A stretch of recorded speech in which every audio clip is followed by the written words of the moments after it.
Hello everyone. आप सभी को राम राम। तो अभी थोड़े दिन पहले इंडिया यूएस के ट्रेड डील के बारे में थोड़ी बहुत इंफॉर्मेशन आई थी, जिसमें उन्होंने बहुत कंप्लीट डिटेल तो नहीं दी, एक ज्वाइंट स्टेटमेंट दिया। जो ज्वाइंट स्टेटमेंट सिर्फ एक पेज के नियर अबाउट का था, और उसमें हम एक पेज में पूरा इंडियन यूएस ट्रेड डील को सम अप नहीं कर सकते। बट फिर भी जितने इंफॉर्मेशन है उस पर डिस्कशन करने की कोशिश करेंगे, और ये देखेंगे कि जो मार्केट में चल रहा है कि ये ऐसा हो जाएगा, अमेरिकन डंपयार्ड बन जाएगा गुड्स का इंडिया। फिर ये देख रहा है कि हमारी सोवरेनिटी बहुत ही खतरे में है, क्योंकि हम अमेरिका के दबाव में रशिया के ऑयल नहीं खरीदने जा रहे हैं। इन सब चीजों पे कंप्लीट डिटेल में डिस्कशन करेंगे, जितना इस डॉक्यूमेंट में, जो एक पीआईबी का डेटा है, डॉक्यूमेंट है, ज्वाइंट स्टेटमेंट है, जो उसमें डिक्लेयर है, ना कि what US government has declared on their side. क्योंकि वो ज्वाइंट नहीं है, उसकी कितनी ऑथेंटिसिटी है, क्या उससे इंडिया एग्री कितना करता है, उस पे बातें हो रही हैं। वो तब होगा जब हम एक कंप्लीट डिटेल वहां से एक, और दोनों का मिल के आए। जो ज्वाइंट स्टेटमेंट अभी तक आया है, 7 फरवरी को पोस्ट हुआ था ये, और ये यही है, इसके आगे कुछ नहीं है। तो हम इसी पे डिस्कशन करेंगे और इस पे कोशिश करेंगे जितने इसके पॉइंट है, और जो चल रहा है कि कौन कौन से पॉइंट हैं जो जिसके लोगों के डर हैं या फिर उससे समस्या हो जाएंगी, उस पे हम बात करने की कोशिश करेंगे। तो सबसे पहले इस वीडियो को शुरू करने से पहले मैं चाहूंगा कि एक तो ये इंटरिम है, it is not a complete, और कंप्लीट डिटेल इस ज्वाइंट स्टेटमेंट में भी नहीं है। बस इसमें बेसिक सी चीजें ये हैं कि इंडिया क्या करेगा, यूएसए क्या करेगा, कैसे करेगा, वो डिटेल नहीं दी हुई है। तो इस वीडियो को शुरू करने से पहले मैं आप लोगों से चाहूंगा कि जो आपका ये कांग्रेस बीजेपी वाला कीड़ा है ना, उसको डस्टबिन में डाल दीजिए थोड़ी देर के लिए ही सही। क्योंकि अगर हम किसी भी पॉइंट को किसी पॉलिटिकल एफिलिएशन या पॉलिटिकल लीनिएज की वजह से, पॉलिटिकल टिल्ट की वजह से अगर हम उसको देखने की कोशिश करते हैं, तो हम सिर्फ उसमें वही देखते हैं जो हमारे काम का रहता है, जो हमारे आइडियोलॉजी को सूट करता है, जो हमारे वोट बैंक को सूट करता है। बट पॉइंट ये है कि क्या हमें डिटेल समझनी है या आइडियोलॉजी समझनी है। The answer is we have to understand the complete details. As I said in the introductory video also, that whenever I am going to make any video, it must be from the authentic source, right? So the authentic source that is available right now, till now, is this one only. So we will going to talk on this issue only. और उस dustbin वाले BJP Congress वाले कीड़ा को वही रहने दीजिए। I think it's at its better place. तो बात करते हैं सबसे पहले कि it is an interim. It is mentioned in that it is a beneficiary trade, and that is the interim agreement. Or what it is said that India and US both agreed to sign a bilateral trade agreement. Now the question is, India is on the mission to sign the bilateral trade agreement. मतलब हमने बहुत सारे countries के साथ हमने कर दिया था ट्रेड एग्रीमेंट। इवन इसी लाइन में we have signed mother of all deals, that is India and EU. Why it is called EU mother of all deals? Because हमें प्रेफरेंस अच्छा मिला। प्लस जब आप यूरोपियन यूनियन के साथ डील करते हैं, mean you are doing a trade deal with entire Europe except UK, because there was a Brexit of UK from European Union. But beforehand, we have completed our free trade agreement with UK also. So more or less, we have covered entire Europe in our trade agreement. So this was an executive order signed by the both countries, and it says the first thing that India will eliminate on all US goods। और जो हमारा समस्या आया है कि यहाँ पे ये एनिमल फीड लाएंगे, नट्स लाएंगे, processed food, soybean oil and spirit and all those things. अब इस पे हम डिस्कशन आगे करेंगे जब एग्रीकल्चर पॉइंट का मैं बात करूंगा, कि अभी मैंने डिस्कस करा है कि इसमें 5 पॉइंट है, एक दो the 18% debate, and 13 third is agriculture products dumping, high calorific value, the Russian oil impact and American goods dumping. तो इन 5 5 पॉइंट्स के थ्रू हम कंप्लीट वीडियो को एनालिसिस करेंगे। इस 5 वीडियो का सोर्स यही है कि एक ये यहाँ पे 18% एग्जीक्यूटिव ऑर्डर। अब ये वाला एग्जीक्यूटिव ऑर्डर जो था अभी हम उसमें डिटेल करेंगे।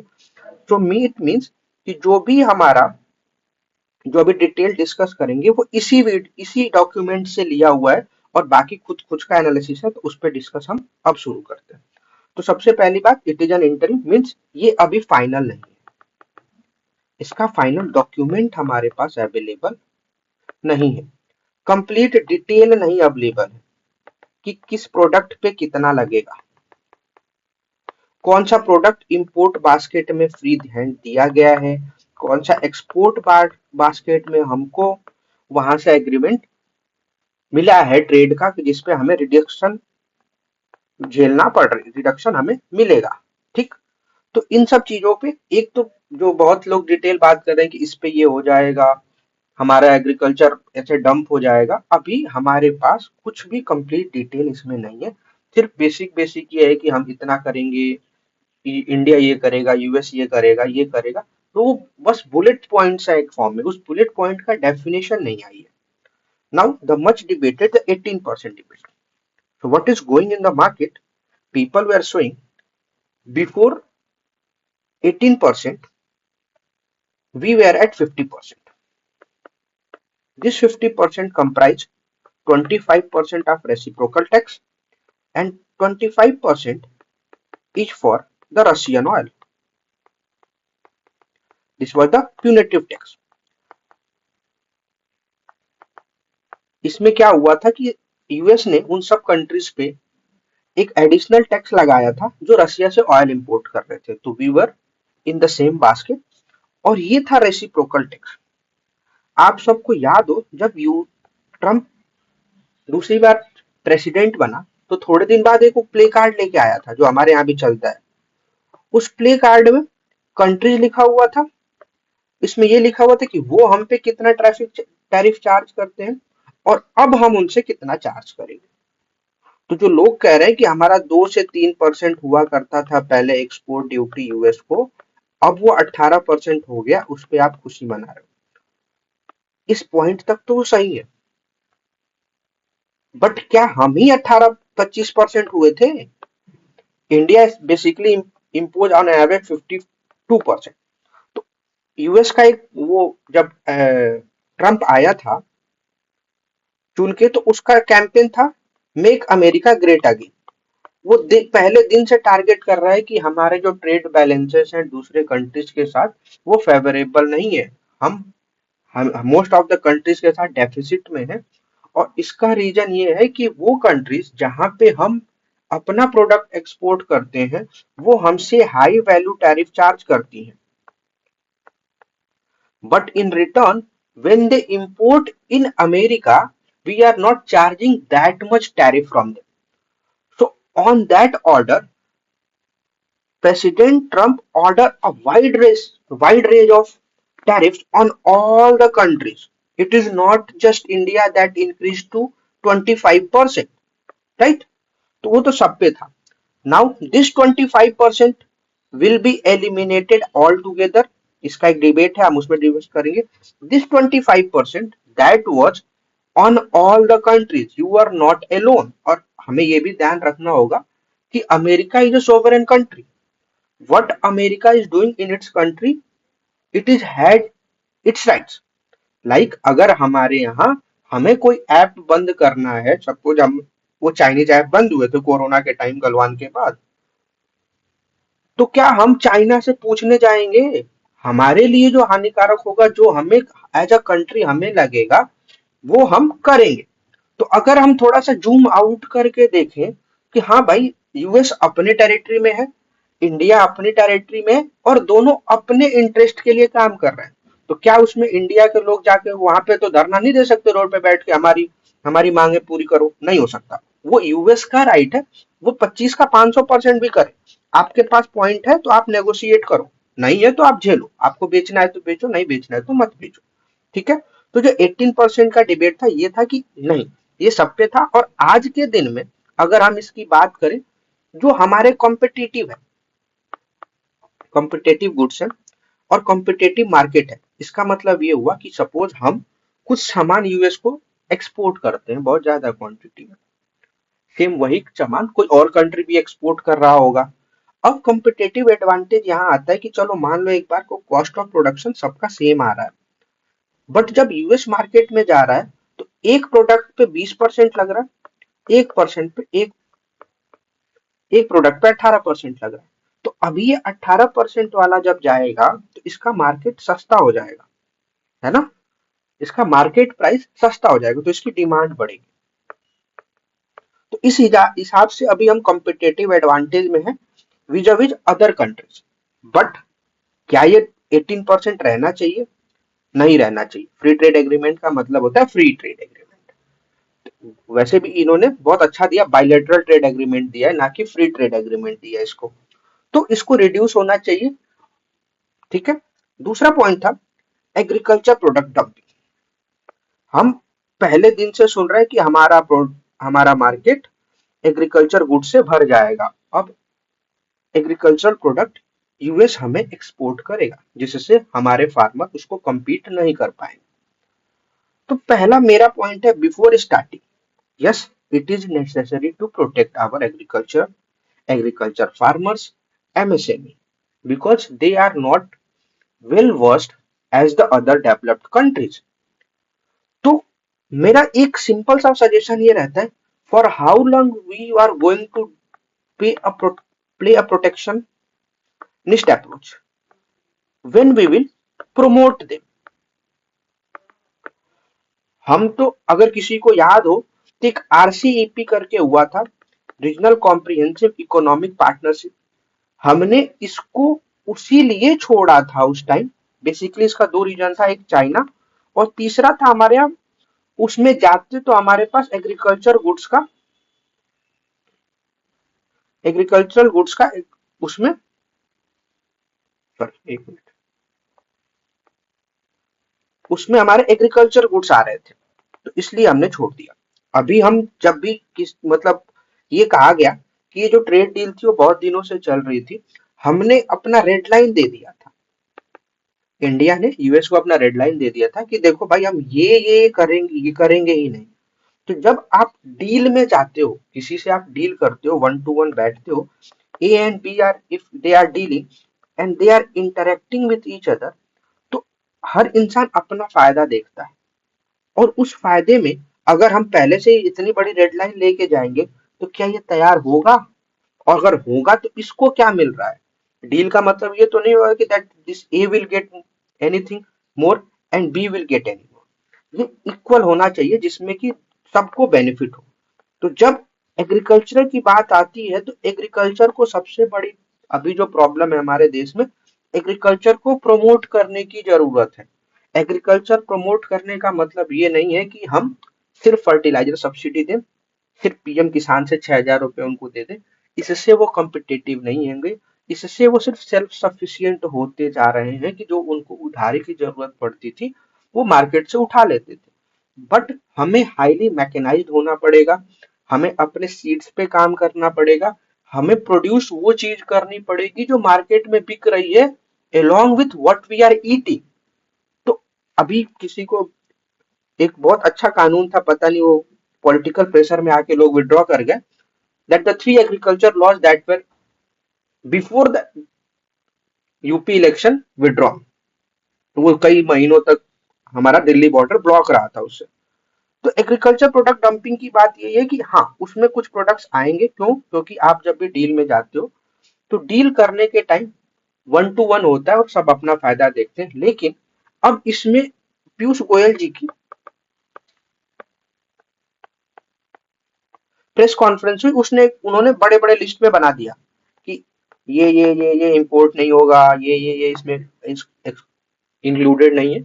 तो हाँ कहीं ना कहीं जो हमारे जो प्रोडक्ट्स हैं जो इंडियन फार्मर प्रोड्यूस करता है, जो इंडियन फार्मर की डिमांड है इंडियन मार्केट में, वो उस प्रेस कॉन्फ्रेंस के बाद अफेक्ट होती नहीं दिख रही थी। हाँ we need to wait for that कि एक्चुअली क्या होता है। उसमें बेसिकली एनिमल फॉडर का बात आ रहा था, कुछ कुछ ऐसी चीजें आ रही थी, और मतलब उसमें एक ये चीज और निकल के आ रही थी, कुछ ऐसे प्रोडक्ट भी आ रहे थे जिसमें हम एथेनॉल ब्लेंडिंग का काम करेंगे पेट्रोल में। निकाल के कार्बोहाइड्रेट।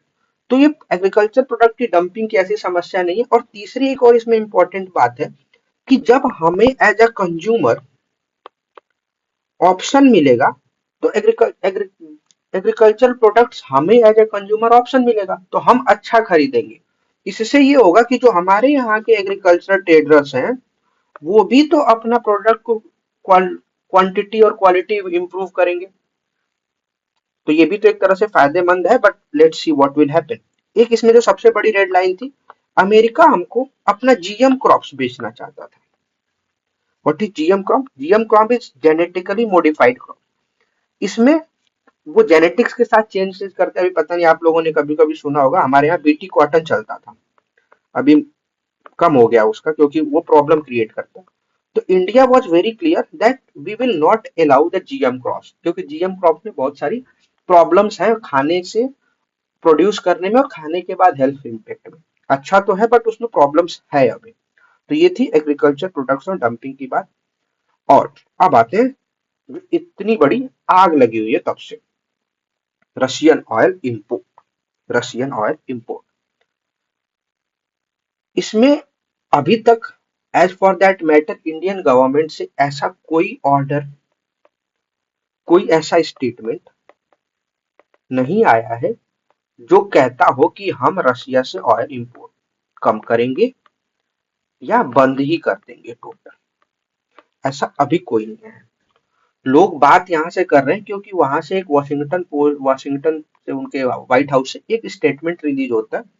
उस स्टेटमेंट में यह कहा जाता है कि that we will monitor the purchase of Russian oil from India and India has committed that it will stop buying Russian oil if there will be a monitoring committee that will watch that, and if India found involved in the import of Russian oil, we will take punitive action. What is that punitive action? That reversal back to that punitive tariff. But ये हमारे यहाँ से अभी कुछ नहीं है। तो इसी पे बात हो रही है कि that buying Russian oil is our sovereignty. एकदम बात है आपकी, सोवेरेनिटी होगी, but economics, trade is not the sole criteria to determine your sovereignty. ठीक है? It can be one if one is forcing you to stop purchasing or start buying from other countries. Right? It is the point. But let's analyze it deep down. क्या हम हमेशा से Russian oil खरीदते थे? The answer is no. जब Russia Ukraine का war शुरू हुआ, उस रशिया यूक्रेन के वॉर के बाद there was demand for the rupees or demand for the money in the Russian market. So what Russia did, Russia started offering huge discount on its crude oil.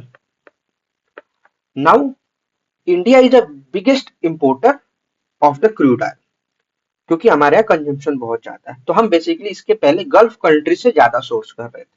Gulf country का oil हमें महंगा पड़ता था, हम गए Russia के पास, Russia में सस्ता देने लगा। तो रशिया यूक्रेन के बाद वो जो ग्राफ होता है ऐसे बढ़ता है, लेकिन over a period of time हम देखेंगे कि रशिया ने ये जो डिस्काउंट देना था उसको कम करना शुरू कर दिया था। तो हमारा जो ग्राफ है वो डिक्लाइनिंग फेज पे तो अभी भी है। तो अगर मैं एक ग्राफ बनाऊं, तो अगर रशिया यूक्रेन की बात करूं तो रशिया यूक्रेन के टाइम हम यहाँ थे, फिर जब हमें डिस्काउंट मिला तो हम अपवर्ड ट्रेजेक्टरी में मूव किए, एक पॉइंट आया। अब इस पॉइंट के बाद हमारा रिडक्शन शुरू हो गया। रिडक्शन क्यों शुरू हुआ? क्योंकि रशिया ने डिस्काउंट देना बंद कर दिया।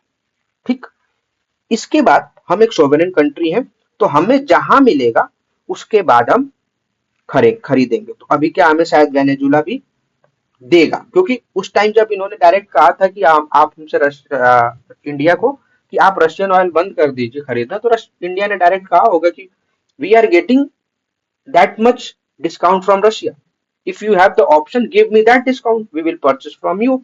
क्योंकि अभी भी देखो कि हमें रशियन ऑयल लाने के लिए हमारे ट्रांसपोर्ट कॉस्ट ज्यादा लगती है। इवन अगर हम वेनेजुला से भी लेके आते हैं तो हमारे ट्रांसपोर्ट कॉस्ट बहुत ज्यादा होगी। ठीक है, ये तो एक एंगल था। एक दूसरा एंगल मैं आपको अलग से दिखा रहा हूँ कि इकोनॉमिक्स में हर टाइम एक अपॉर्चुनिटी कॉस्ट होती है।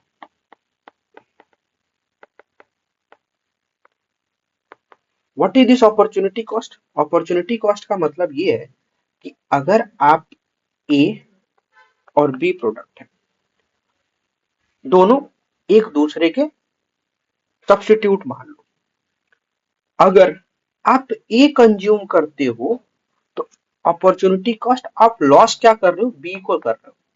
तो ये आपकी ए कंज्यूम करने के लिए बी की अपॉर्चुनिटी कॉस्ट होगी। तो हमें ये डिसीजन लेना होता है कि हम कितना अपॉर्चुनिटी कॉस्ट बियर कर सकते हैं। चलो मान लेते हैं एक बार को कि ये जो हो रहा है यूएस के दबाव में हो रहा है और हमारी सोवेरेनिटी को इम्पैक्ट कर रहा है। एज्यूम फॉर दैट मोमेंट, तो क्या होता? अभी हम रशिया से इंपोर्ट करते हैं बहुत सारी चीजें, ऐसा नहीं है कि सिर्फ ऑयल इंपोर्ट करते हैं। जिससे प्रॉब्लम थी यूएस को, वो प्रॉब्लम थी रशियन ऑयल से। हम रशियन ऑयल खरीद क्यों रहे थे? क्योंकि हमको डिस्काउंट मिल रहा था। अब वो डिस्काउंट कम होने लगा। अगर इंडिया यहाँ पे एडमेंट हो जाता, मान लेते हैं कि नहीं मैं तो रशियन ऑयल ही खरीदूंगा, इससे क्या हमारा इकोनॉमी स्टेबल होती? क्या होता? आप ऑयल खरीदते रहते, ऑयल खरीदोगे, यूएस आप पे टैरिफ लगाएगा। एंड फॉर दैट मैटर अगर किसी को याद हो तो अभी यूएस कांग्रेस में एक बिल पास हुआ है, उस पर डिस्कशन शायद चल रहा है या पास हो गया, कि अगर जो रशियन ऑयल खरीद रहा है उस पर हम 500% टैरिफ भी लगा सकते हैं। अप टू 5% वो ट्रंप लगा सकता है। और Trump is a tragedy right now for the whole world, it is not for India. पता नहीं उसको क्या, I would like to quote from Pavneet sir here. वो एक वीडियो में बता रहे थे कि ऐसे मजाक में, नॉट सीरियस, कि डोनाल्ड ट्रंप को कुछ साइकोलॉजिकल प्रॉब्लम है, तो उसको अगर इलाज की जरूरत है तो इंडिया में आए, जयपुर जाए, झांसी जाए, जहां भी जाना हो, रांची जाए, उसका इलाज करा देंगे। It was basically a fun part. ठीक है, तो वो जो ट्रंप है वो एक अलग दुनिया में चल रहा है, क्या कर रहा है किसी को समझ में नहीं आ रहा है। तो वो कुछ भी करने को तैयार था। तो अगर हम ये खरीद रहे होते और मान लो कि हमारा जो प्यूनिटिव टैक्सेस था वो 25% पे ही रहता, तो क्या हम एक ऑयल के डिस्काउंट के अपॉर्चुनिटी कॉस्ट पूरा एक्सपोर्ट मार्केट यूएस को सेक्रीफाइस करने जा रहे हैं? ये भी तो पॉइंट है कि चलो आप ये सोवरेनिटी सोवरेनिटी तो करे जा रहे हो, क्या इस एक्सपोर्ट के 25% पे आप एक्सपोर्ट यूएस का सेक्रीफाइस कर दोगे? The answer is no. US is very big market. US में अभी भी हम ट्रेड सरप्लस पे हैं। इवन इस डील के बाद भी, जो सब कह रहे हैं कि सब हो जाने के बाद भी, India will be a gainer in the trade surplus and it will continue to do so. तो एक तो ये पॉइंट था कि हम एक्सपोर्ट मार्केट सेक्रीफाइस नहीं कर सकते। मुझे याद है शायद इकोनॉमिक सर्वे 2020 था, if I am not getting wrong. उस चैप्टर में एक चैप्टर था, उसमें एक्सपोर्ट से रिलेटेड था, उसने एक्सपोर्ट की ऐसी बात बोली कि India is exporting its product. It has a diversified market. But where we are exporting is a problem. We are exporting in developing or least developed countries. More. तो यहां से जब आप एक्सपोर्ट करते हो तो यहाँ इनकी डिमांड भी कम होती है।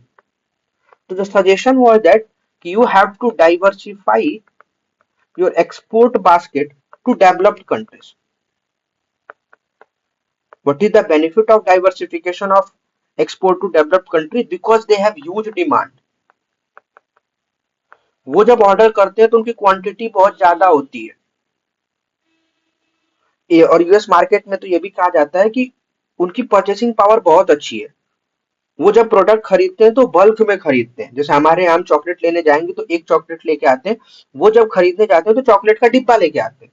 तो इस तरह से समझिए कि वो एक कितना बड़ा मार्केट है।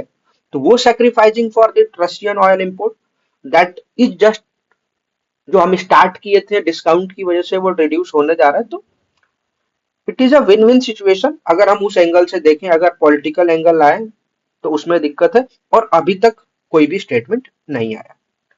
तो ठीक है, ये तो था रशियन ऑयल के बारे में। रशियन ऑयल के बारे में और भी बहुत सारी डिस्कशन होंगी। इवन रशिया ने भी इसको कहा कि that we have no agreement with India right now about reducing और stopping the purchase of Russian oil. तो हमें क्या है, हमें ऑयल चाहिए, जो हमें सस्ता देगा हम उससे खरीदेंगे। ठीक है, अब आते हैं अमेरिकन गुड्स डंपिंग के बारे में। इस डील में एक बात निकली थी कि that America will get 0% tariff in India, first thing. Second, वो एग्रीकल्चर गुड्स लेके आएगा।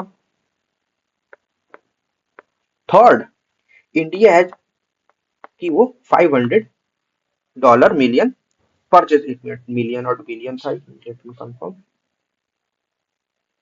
Yes 500 billion. देख लीजिए यू क्या क्या है 500 बिलियन का। US energy product, aircraft, aircraft parts, precious metal, technology and cooking coal over the next 5 year. तो ये सब सामान हम 5 साल में खरीदेंगे रशी यूएस से। एक दिन का नहीं है, एक साल का नहीं है, तो ये 5 साल का है। जैसे हमें हमारा चलता है ना कि हम 2047 तक इतना ट्रिलियन हो जाएंगे, हम डेवलप हो जाएंगे, हर चीज का टारगेट होता है। तो एक तरह से यूएस का ये टारगेट है कि हमसे इंडिया 500 बिलियन का सामान खरीदे ओवर द 5 ईयर। अब उसमें आपने अगर नोटिस करी होगी तो वो क्या बेच रहा था, हमें टेक्नोलॉजी बेच रहा था, हमें एयरक्राफ्ट के पार्ट्स बेच रहा था, हमें एनर्जी बेच रहा था, हमें कुकिंग कोल बेच रहा था। तो ऐसी सारी चीजें बेच रहा था। तो अब आते हैं इस डंपिंग वाले पॉइंट पे। देयर आर टू कंट्रीज, एक है China, China and US. China की डंपिंग इज वेरी बैड, क्योंकि चाइना कुछ भी बना के बेचता है। चाइना का प्रोडक्ट हमारे दिमाग में है कि चाइनीज है, but is it same for the US product? US बेचता क्या है? यूएस टेक्नोलॉजी पे काम करता है, और आज के दिन में भी यूएस की टेक्नोलॉजी इन सबसे ज्यादा है। जो जिस लेवल पे यूएस की टेक्नोलॉजी, वो हमारे इंडिया के मार्केट के लिए बहुत इंपॉर्टेंट है, जिसका यूज करके हम और अपने एक्सपोर्ट ओरिएंटेड प्रोडक्ट्स बना सकते हैं। है ना, पीछे से आवाज आ रही होगी, उसके लिए सॉरी। तो ये डंपिंग का प्रॉब्लम यहाँ आ रही है कि हम तो भाई, हम तो 18% पे बेचने जा रहे हैं, यूएस हमको 0% पे बेच रहा है। लेकिन वो यूएस बेच क्या रहा है, इस पे भी लिमिटेशंस होंगी। और ग्लोबलाइजेशन का ये कॉन्सेप्ट होता है कि आप मार्केट एक्सेस दोगे। हमारे यहाँ 1991 के पहले बहुत बड़ी प्रॉब्लम थी, और देख लो 1991 के पहले हालात क्या थे। तो अमेरिकन गुड्स के डंपिंग के बारे में ये देखना है कि American goods are very high value product. As a customer it is good. Next, as an industrialist, it is far better because American products are better in the market. अगर हम चाइना से इंपोर्ट करते हैं, अगर हम कहीं से import करते हैं, तो वो जो हमें टेक्नोलॉजी यूएस देगा, वो शायद कोई और ना दे पाए। तो ये देखना है कि हम इंपोर्ट क्या कर रहे हैं। क्या हम अपने कंज्यूमर गुड्स इंपोर्ट कर रहे हैं, या फिर अपने रॉ मटेरियल फॉर्म में, या फिर इंटरमीडिएट गुड्स इंपोर्ट कर रहे हैं जो हम एक्सपोर्ट करेंगे फिर से। और इस 0% और 18% में एक चीज ध्यान रखनी होगी कि इसके पहले भी जब हमारे ऊपर 25% वो पेनल्टी भी लगी थी और 25% एक्स्ट्रा भी लगा था, उस 25% पेनल्टी में हमारे फार्मास्यूटिकल्स और इलेक्ट्रॉनिक प्रोडक्ट्स इंक्लूड नहीं थे, क्योंकि वो हम बहुत ज्यादा एक्सपोर्ट करते हैं यूएस को, और यूएस की रिक्वायरमेंट है वो। तो अभी भी वो इसमें इंक्लूड नहीं होगा। ठीक, तो ये सारी थी American goods dumping, then Russian oil और ये ट्रेड डील के बारे में कंप्लीट इंफॉर्मेशन। और आपको अगर वो डॉक्यूमेंट चाहिए तो पीआईबी का डॉक्यूमेंट है, उस पे कंप्लीट डिटेल अभी भी नहीं है, और अभी भी बातें चल रही हैं। और हमारे यहाँ तो चलता रहता है कि आज इस बात पे डिस्कशन होगा, कल दूसरे बात पे होगा, आज तीसरे पे होगा। तो ये चलता रहेगा। हमें एज ए नेशन ग्रो करना है, और उस ग्रो करने के लिए हमको चाहिए इकोनॉमी। बिना इकोनॉमी के, बिना कैपिटलिस्ट के हम ग्रो नहीं कर सकते। और US is a big market, there is no denial in that. तो ठीक है, देखते हैं अभी क्या उसमें और भी बहुत सारी चीजें हमें करने को जरूरत है, जो 18% को रिड्यूस करने की बहुत ज्यादा जरूरत है। ये 18% ज्यादा है, क्योंकि जैसे 18% रिड्यूस होगा, ये इंडियन जो हमारे यहाँ इम्पोर्ट एक्सपोर्टर है उनके लिए बहुत बेनिफिशियल होगा। दूसरा, ये जो ऑयल वाला है, इस पे भी देखना है कि भाई नहीं, हमें ऑयल वहीं से खरीदेंगे, either it's Russia, either it's Venezuela, जो हमें सस्ता पड़े। और सस्ता is not just cost of procurement, सस्ता is cost of transportation, cost of production also. अब क्रूड ऑयल से पेट्रोल बनता है ना, तो हमें ऐसा क्रूड ऑयल चाहिए जो हमारी रिफाइनरी सस्ते दाम में उसको पेट्रोल के फॉर्म में कन्वर्ट कर पाए। तो वो करना चाहिए, करने की जरूरत है। और फोर्थ एंड मोस्ट इंपॉर्टेंट जो इस डील में भी मिसिंग थी, जो मैं देख रहा हूं, जो H1B वीजा का कॉन्सेप्ट चल रहा है अमेरिका में, जो इंडिया बहुत ज्यादा होल्ड करता है, उसकी प्रॉब्लम चल रही है, इमिग्रेशन की प्रॉब्लम चल रही है। उस पे अभी कोई एज अ स्टैंड ना इंडिया की तरफ से आया, ना यूएस की तरफ से। US was taking punitive action from day one. तो उसमें काम करने की जरूरत है, and hope that trade deal will fructify for India and open the market of US. At the same time, it provides us industrial goods. At the same time, it gives us as a consumer a wide range of choice. So that's all in this video. Thank you so much for watching, and it is your support that give me energy to record this video, as I have no prior experience of this. I am the doing it for the very first time without any gadget, without any editing skill. So it's all. Thank you so much. And if possible, if you like the video, if you like my explanation, do support. And the support is, as usual, like कर देना। Subscribe अगर कर लिया है तो well and good, thank you so much. नहीं किया है तो कर लीजिएगा। और उसके बाद अगर इफ यू लाइक कि दूसरे को भी ये वाला एनालिसिस देखना चाहिए, तो वो शेयर कर देना। इसके अलावा अगर आपको लगता है कि हमें इसके डिस्कशन करना चाहिए, तो मैं अभी भी कह रहा हूं, that discussion is open on any topic. तो आप कमेंट करिएगा, उस कमेंट के बाद हम उसको फॉलो अप करेंगे और उसके बाद देखेंगे। So thank you.